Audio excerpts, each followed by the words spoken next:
mal géré la situation de réfugiés. Mais lorsque je décide avec mon gouvernement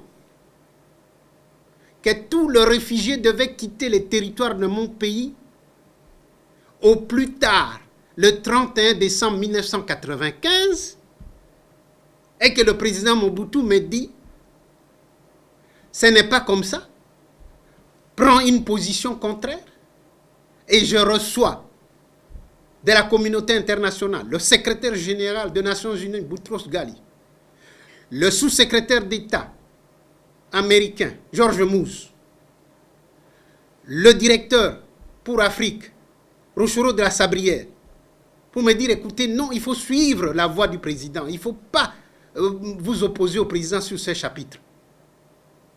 Nakopesa bino mbote na kombo ya dialogue. Dialogue est un avantage ya Faci Beton. Guerre est un avantage ya Kagame. Ça fait plus de 6 ans nazo yebisa bino tokende dialogue. Mais bato babandaki ko comprendre ngai te. Lelo, le Congo est abandonné. SADC a retiré la force naïe. Seule force, pour le moment, c'est le peuple congolais. Il faut sensibiliser le peuple congolais. L'histoire se répète. Faci à Genève, ma maman va tata bandeko. Binomoko Boyebi, histoire à Genève. Il était resté tout seul, comme aujourd'hui. Et comme il avait le peuple derrière lui, il a gagné. Nakoyebi sana Faci Beton. Pe batu oyo bakomona image oyo ba memela Faci Beton. Faci Beton Ndima dialogue est un avantage nabiso. Selon résolution 2773, il y a conseil de sécurité. Basenga kibiso deux choses. 1. Tokende ko kanga kanga ba FDLR. Et puis dialogue. Lelo na bobanda na ba FDLR. Kokanga ba FDLR et ça le sous l'avantage na biso. Parce que c'est l'ONU qui a imposé à Kibiso Toyamba ba FDLR. Mais ONU appelle ça qui Mongoté. Bolanda interview à les amis de Wechi à Papa Kengo en 2001. La situation de réfugiés. Mais lorsque je décide avec mon gouvernement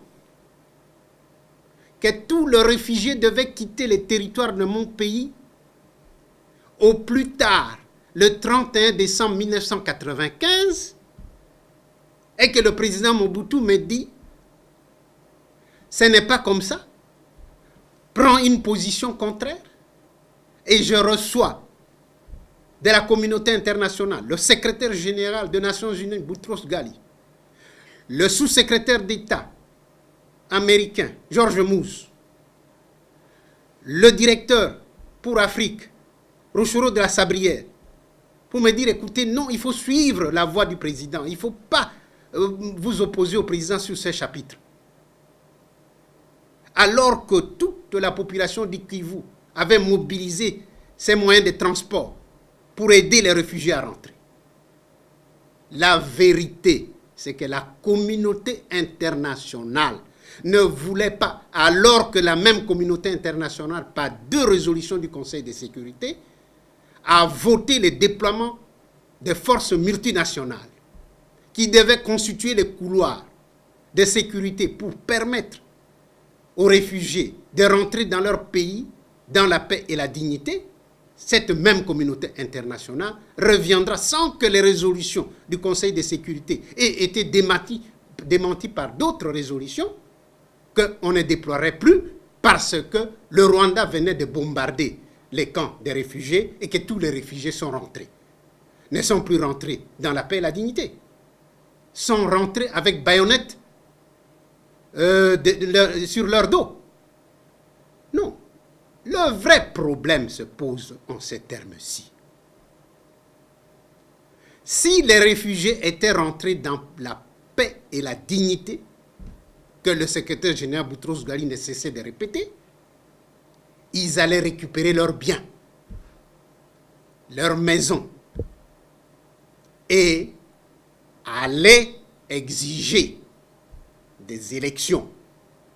Et en vertu des dispositions de la Charte des Nations Unies, un homme, une voix, les Hutus allaient revenir au pouvoir. La communauté internationale, Kagame et son pouvoir ne voulaient pas cela. La communauté internationale a le génocide sur la conscience et devait se décharger de cette conscience, de ce génocide, d'une manière ou d'une autre. J'ai pris contact avec le secrétaire général par 2 fois à l'Assemblée nationale des Nations Unies de septembre 1994. J'ai été invité par le secrétaire général pour prendre part au Conseil de sécurité en 1995. Il avait été entendu que je devais convaincre le membre permanent du Conseil de sécurité pour qu'il donne de l'argent de façon à permettre que le réfugié militaire et civil séparés puissent être installés loin de la frontière, conformément à la Convention de Genève et à la Convention de l'ONU. J'ai montré les sites à la Commission des Nations Unies qui a été dépêchée auprès de moi. La Commission a visité les sites. Lukandu, Irebu, Kongolo. Mais lorsque la Commission a fait son devis, le secrétaire général a trouvé que c'était trop cher, on ne peut pas le faire. On n'a jamais séparé les militaires des civils. On les a laissés sur place. Je me pose une question. L'armée rwandaise ne dispose, ne dispose pas d'une force aérienne. Ni avion, ni pilote. Avec quoi a-t-on bombardé les camps des réfugiés? Qui a bombardé? Je sais qui a bombardé. Le moment n'est pas venu. Bolanda interview à Papa Kengo il y a 2001. Au micro de Cyprien Witch. Fachi Beton, Tokobanga dialogue pour la mini. Tokende dialogue, Toïbisa Bango. On doit nous donner de l'argent pour traquer les FDLR. Parce que ils sont là. Parce que ils ont là obligation na bango. Il y a pour séparer les civils, les militaires, les mbongo. Les mbongo te, sikoyo. Balingi biso to bimisa mbongo il y a Congo pour ya kokanga ba FDLR alors que biso to yambaki bango. Ce sont des Rwandais. Hutu, Tutsi, pour nous, ce sont des Rwandais qui ont acheté des machettes avec l'argent de la coopération belge pour tuer les Rwandais. Donc, na sujet oyo, na condition oyo, et c'est l'avantage na biso. Il faut avoir maintenant des gens capables pour aller défendre cause oyo lokola biso ba Cyprien Wechi to maîtriser dossier oyo. Et ensuite Papa Kengo, il est là, il doit nous dire Tolandate. Je me pose une question. L'armée rwandaise ne dispose, ne dispose pas d'une force aérienne. Ni avion, ni pilote.